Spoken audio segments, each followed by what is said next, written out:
ನಮಸ್ಕಾರ ವೀಕ್ಷಕರೇ, ಆನ್ಲೈನ್ ಟಿವಿಗೆ ಸ್ವಾಗತ. ದಾವಣಗೆರೆಯಲ್ಲಿ ಮುಖ್ಯಮಂತ್ರಿ ಸಿದ್ದರಾಮಯ್ಯನವರು 38ನೇ ರಾಜ್ಯ ಪತ್ರಕರ್ತರ ಸಮ್ಮೇಳನವನ್ನು ಉದ್ಘಾಟಿಸಿದರು. ಮುಖ್ಯಮಂತ್ರಿಗಳ ಮಾಧ್ಯಮ ಸಲಹೆಗಾರರಾದ KV ಪ್ರಭಾಕರ್ ರವರ ಸಹಯೋಗದಲ್ಲಿ ನಡೆದ ಸಮ್ಮೇಳನದ ಅಧ್ಯಕ್ಷತೆಯನ್ನು KUWJ ಅಧ್ಯಕ್ಷರಾದ ಶಿವಾನಂದ ತಗಡೂರು ವಹಿಸಿದ್ದರು. ಮಾಜಿ ಸಚಿವರಾದ ಶಾಮನೂರು ಶಿವಶಂಕರಪ್ಪ, ತೋಟಗಾರಿಕಾ ಸಚಿವರಾದ SS ಮಲ್ಲಿಕಾರ್ಜುನ್, ಸಾರಿಗೆ ಸಚಿವ ರಾಮಲಿಂಗಾರೆಡ್ಡಿರವರು, ಶಾಸಕರಾದ ಮಾಯಗೊಂಡ ಬಸಂತಪ್ಪರವರು, DG ಶಾಂತನಗೌಡರು, ಇನ್ಸೈಟ್ ಸಂಸ್ಥೆಯ ಸಂಸ್ಥಾಪಕ ನಿರ್ದೇಶಕರಾದ GV ವಿನಯ್ ಕುಮಾರ್ ಸೇರಿ ಸಂಘದ ಪದಾಧಿಕಾರಿಗಳು ಉಪಸ್ಥಿತರಿದ್ದರು.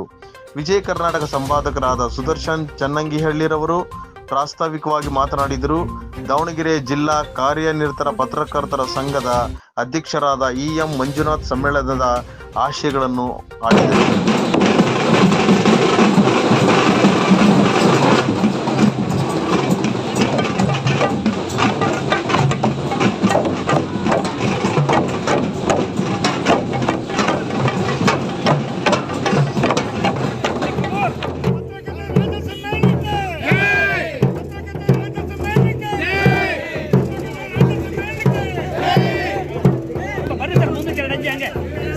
ಬರ್ರಿ ಸರ್,